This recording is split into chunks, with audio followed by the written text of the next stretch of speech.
All right. Okay. Appreciate you guys being here. Obviously, thankful to get a W. Great play by Malcolm at the end to go win the game. I think defensively, they had those 2 drives. They just went elite tempo, and we didn't have really a way to answer it. And quarterback, I thought their quarterback played really well. A bunch of NFL scouts were here to watch him, and I thought he competed. I made sure to find him after the game. I had a lot of respect for the way that they played. They were tough. They were hard-nosed. We left some things out there, obviously, that we have to improve upon. We have to make a big jump this week. I thought the fact that we were +2 in the game, I believe +2, yes, obviously was important. I thought the kicking game was solid for us. So a lot of things to build on, some things we have to correct. Obviously, we lost Wood. That injury did not look good, so we'll have to wait and see. But he's a beloved member of this team, and that took a little piece of all of us. So hopefully he'll be back at some point, but we'll have to wait and see tomorrow. So with that, I'll answer your questions. You got a lot of one-score games when you play power conference teams. How does it feel to get on the right side of this one and do it by winning it? Malcolm making a play. Yeah, I think that was the key. We made a play, right? And I thought the offense did a really nice job. Obviously they went down, they took the 10-point lead, and then that drive, we had a great drive going to that one, just that one play, But even then, we made them use their timeouts. I had them in the 4th and 5, had the penalty. Great call by John. That quarterback eluded us. We had, every time we got close to some pressure, he was able to make a play. With his feet, and really, even that long drive. I mean, there's 2 drives in a row they went tempo where they didn't really throw a ball. I mean, one ball in the flat, but great call by John. He brought the simulated pressure, went to cover 2. They took a shot at the hole. I mean, I just saw the guy running wide open, and all of a sudden Malcolm shows up, and that's what Malcolm Hartzog does. He doesn't talk a lot; he just makes plays, and happy to see him have a chance to make a play. That was a nice call by John. With how did they defend you? How you expected with that kind of iron shell, where they were kind of taking away the deep throws down? Yeah, we knew that's what they would do. I think the big thing that they did early was coming out and, we went to empty, just zero blitzing us and just showing zero. Kind of the UCLA plan from last year, bringing different people. That frustrated us a little bit early. I thought Hogue did a nice job of reacting to that, and we thought we ran the ball really well in the first half. I don't know, we got them close to 100 yards probably in the first half. Obviously, the false start on the goal line didn't help. We could have used those points. Just think we stalled a little bit in the red zone in the 4-down territory. That's who they are. They're 3-2 shell. It's the Iowa State defense. Like, just keep everything in front of you, try to frustrate you, make you execute play after play after play after play. At halftime, we had 19 minutes and 32 seconds of time of possession. They had 10. So, I mean, it's kind of the way we wanted the game to go. To their credit, they came out and they answered us. We moved the ball down to start the second half. 4th and 2, we decided we were going to go for those. I went for it. They went down and answered with a score and turned it into a game, So we have to figure out, we had a lot of third downs, but probably some of those 3rd and 4th downs, like if we get maybe one more back, might have been a little bit better off. You went again on 4th and 2 at the goal line in that time you got it. What kind of confidence do you have in Dylan to be able to make that kind of play? I have confidence all the time in Dylan. We had the look to play before too. We thought, they kind of played a little different leverage, so he handed the ball off, knowing he had 2 downs, just veteran play. I mean, even some people might not recognize even taking the sack on the 2nd down at the end of the game. Like, that's a veteran play. If he throws that ball away, they save a timeout. Now they have a timeout at the end of the game, but he knew that even taking a sack, while we don't want to do that, that's the better play than throwing the ball away. So I think if you go back and look at all the things that Dylan did in the game, I think maybe it was really one of his more mature games. But yeah, the 4th and 2 play, it was a run RPO. He signaled the right RPO. Dane won. I think the good thing for me coming out of it, we played a lot of guys tonight. It was a hot, muggy night. We had a lot of possession, but I thought Dane and Isaiah, when the ball came to them, they won the one-on-ones, and that was a crucial play. And the thought also being there, Mitch, it's a 3-point game. A field goal makes it 6. I mean, if we stop them there, we get the ball back, hopefully with good field position. It seemed initially you were a little confused about the Shavers play. It was obviously the wrong call on the field, and then it seemed like they made a call, but you didn't hear it in the headset, and then you kind of celebrated that play late in the second quarter. The fumble? Yeah. Yeah, well, I can't hear, what the officials say. Same thing happened on the one. We fumbled the ball forward, and they marked it 4th and 1. They marked it where the ball went out, and we put the goal line, and we had to call timeout. And they made the right call. It's just we can't. When they make an announcement, the TV can hear it.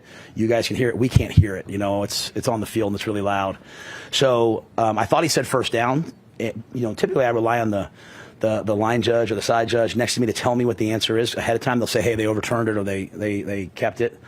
he didn't know, I didn't know, and then when he started walking, we were all going, "What is it?" And then he went this way, obviously. So, I thought it was a really well officiated game. They were very fair. That was excellent. And I thought the replay was good. I mean, I was 50-50 on the Isaiah play, and obviously Isaiah made a great play getting his foot down. So. And they had 32 touches. Did you kind of think this could be that kind of game for him going in with that workload and what he gave you tonight? Yeah, I think we thought maybe we'd play the other guys a little bit more, but that we just had a lot of tempo plays, right? We had a lot of plays that we just stayed no huddle and just try to keep them from putting their pass rush package out there.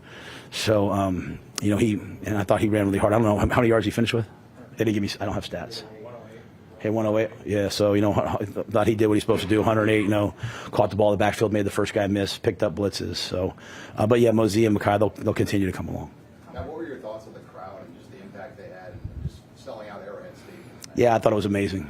Absolutely amazing. I think they said something like 92 to 95% of the tickets sold were through us. I just think that speaks to what we have here. And, especially a tight ball game like this where the crowd is so energized, so alive. We're on the road and I'm having to wear a double thing, which is great, and you saw the impact of that, some false starts by them in crucial times. Unfortunately, the last one, they made a play on fourth down to get it, but they had some crucial false starts, which you have to attribute directly to our fans. And, obviously we'd love to win the game by more. We'd like to have taken the lead, but I thought that was an exciting way, and just see our guys make plays down the stretch. I hope the fans enjoyed that part of it, and it was certainly fun to see them celebrate at the end. Coach, it's your field goals. It's your field goals. It's the difference in the game. 3 points, and Archie pits them at the 9, makes them go 91 yards if they're going to win it. How impactful was that? The special teams as a whole.